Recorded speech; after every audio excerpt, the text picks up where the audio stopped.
ನಿಮ್ಮನೇಲಿ ಈ ಮೂಲೆ ಸರಿ ಇಲ್ಲ, ಆ ಮೂಲೆ ಸರಿ ಇಲ್ಲ, ಈ ಶಾಂತಿ ಮಾಡ್ಸಿದ್ರೆ ಸರಿ ಹೋಗುತ್ತೆ, ಈ ಹೋಮ ಮಾಡ್ಸಿದ್ರೆ ಸರಿ ಹೋಗುತ್ತೆ, ಮಾಡ್ಸಿಲ್ಲ ಅಂದ್ರೆ ನೀವು ನಾಶ ಆಗೋಗ್ಬಿಡ್ತೀರಾ. ಈ ತರ ಎಲ್ಲ ಒಂದಷ್ಟು ಜನ ನಿಮಗೆ ಹೇಳ್ತಾರೆ. ಮೀಡಿಯಾದಲ್ಲಿ, ಸೋಷಿಯಲ್ ಮೀಡಿಯಾದಲ್ಲಿ ನಿಮಗೆ ಕಣ್ಣಿಗೆ ಕಾಣಿಸ್ತಾರೆ. ಎಲ್ಲಾ ಜ್ಯೋತಿಷ್ಯರ ಬಗ್ಗೆ ಈ ವಿಡಿಯೋ ಅಲ್ಲ, ಬಟ್ ಒಂದಷ್ಟು ಜನರು ಯಾರೆಲ್ಲ ಜನರಿಗೆ ಮೋಸ ಮಾಡ್ತಾರೋ ಅವ್ರ ಬಗ್ಗೆ ಈ ಒಂದು ಕಥೆ, ಈ ಒಂದು ವಿಡಿಯೋ. ಒಬ್ಬ ವ್ಯಕ್ತಿ ಇರ್ತಾನೆ, ಅವನು ತುಂಬಾನೇ ಶ್ರಮಜೀವಿ. ಆದ್ರೆ ಒಂದ್ ಟೈಮ್ ಅಲ್ಲಿ ಅವನಿಗೆ ಬಿಸ್ನೆಸ್ ಅಲ್ಲಿ ಲಾಸ್ ಆಗ್ಬಿಡುತ್ತೆ. ಅವಾಗ ಅವನ್ ಏನ್ ಮಾಡ್ತಾನೆ, ಯಾಕೋ ಟೈಮ್ ಸರಿ ಇಲ್ಲ, ಜ್ಯೋತಿಷ್ಯ ಹತ್ರ ಕೇಳೋಣ ಅಂದ್ಬಿಟ್ಟು ಒಬ್ರು ಜ್ಯೋತಿಷ್ಯ ಹತ್ರ ಹೋಗ್ತಾನೆ. ಹೋಗ್ಬಿಟ್ಟು ಹಿಂಗಿಂಗ್ ಆಗಿದೆ, ಬಿಸ್ನೆಸ್ ತುಂಬಾ ಲಾಸ್ ಆಗಿದೆ, ಏನ್ ಮಾಡೋದು ಗೊತ್ತಾಗ್ತಿಲ್ಲ ಅಂತ ಹೇಳಿದಾಗ ಆ ಜ್ಯೋತಿಷಿ ಏನಂತಾನೆ, ನಿನ್ ಟೈಮ್ ತುಂಬಾ ಕೆಟ್ಟೋಗಿದೆ, ನೀನೊಂದು ಹೋಮ ಮಾಡಿಸ್ಬೇಕು, ಅದಕ್ಕೆ 1 ಲಕ್ಷ ಖರ್ಚಾಗತ್ತೆ, ಅದನ್ನ ನೀನ್ ಮಾಡ್ಸಿಲ್ಲ ಅಂದ್ರೆ ಇನ್ನೂ ನಿನಗ್ ಲಾಸ್ ಆಗಿ ಇನ್ನೂ ದರಿದ್ರ ಹಿಡಿದು ನೀನ್ ಬೀದಿಗೆ ಬಂದ್ಬಿಡ್ತೀಯಾ ಅಂತ ಹೆದರಿಸ್ತಾರೆ.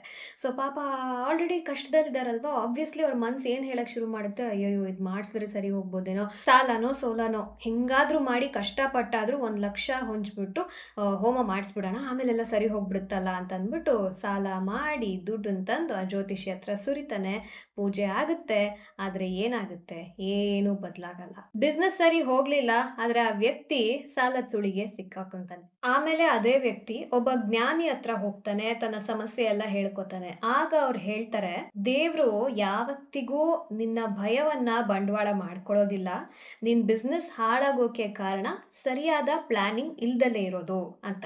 ಆಗ ಅವನಿಗೆ ರಿಯಲೈಸ್ ಆಗುತ್ತೆ, ನಾನ್ ಜ್ಯೋತಿಷ್ಯಕ್ಕೆ ಮೋಸ ಹೋಗ್ಲಿಲ್ಲ, ಜ್ಯೋತಿಷಿ ಅಂತ ಹೇಳ್ಕೊಂಡಿದ್ದಂಥ ಒಬ್ಬ ವ್ಯಾಪಾರಿಯಿಂದ ನಾನು ಮೋಸ ಹೋದೆ ಅಂತ. ಜ್ಯೋತಿಷ್ಯ ಅನ್ನೋದು ಒಂದು ಶಾಸ್ತ್ರ ಇರ್ಬೋದು, ಆದ್ರೆ ಅದ್ರ ಹೆಸರಲ್ಲಿ ಜನರಿಗೆ ಮೋಸ ಮಾಡೋದು ಎಷ್ಟ್ರ ಮಟ್ಟಿಗೆ ಸರಿ? ಎಲ್ಲಿವರೆಗೂ ಮೋಸ ಹೋಗ್ತೀವೋ ಅಲ್ಲಿವರೆಗೂ ಮೋಸ ಮಾಡೋರು ಇದ್ದೇ ಇರ್ತಾರೆ. ಸೊ ನೀವು ಹುಷಾರಾಗಿರಿ. ಯಾರು ನಿಮ್ಮ ಕಷ್ಟವನ್ನ ಬಂಡವಾಳ ಮಾಡ್ಕೊಂಡು ನಿಮ್ಮನ್ನ ಮತ್ತಷ್ಟು ಭಯ ಪಡಿಸ್ತಾರೋ ಅಂಥವ್ರಿಂದ ದೂರ ಇರಿ. ಮೂಢನಂಬಿಕೆಯಿಂದ ಬಡತನ ಬರುತ್ತೆ ಹೊರತು ಲಕ್ಷ್ಮಿ ಬರೋದಿಲ್ಲ. ದೇವ್ರು ನಮ್ಮೆಲ್ರಿಗೂ ಒಂದು ಶಕ್ತಿ ಕೊಟ್ಟಿದ್ದಾನೆ, ಆ ಶಕ್ತಿಯಲ್ಲಿ ದೇವ್ರಿದ್ದಾನೆ, ಅದೇ ಶ್ರಮ ಮತ್ತು ಬುದ್ಧಿವಂತಿಕೆ. ಸೋಷಿಯಲ್ ಮೀಡಿಯಾದಲ್ಲಿ ಬರುವಂತ ಪ್ರತಿಯೊಂದನ್ನ ಕಣ್ಮುಚ್ಕೊಂಡು ನಂಬೇಡಿ. ಈ ವಿಡಿಯೋ ಯಾರಿಗೆ ತಲುಪಿಸ್ಬೇಕೋ ಅವ್ರಿಗೆ ತಲುಪಿಸಿ. ನಿಮಗೇನನ್ಸ್ತು ಕಾಮೆಂಟ್ ಸೆಕ್ಷನ್ ಅಲ್ಲಿ ತಿಳಿಸಿ.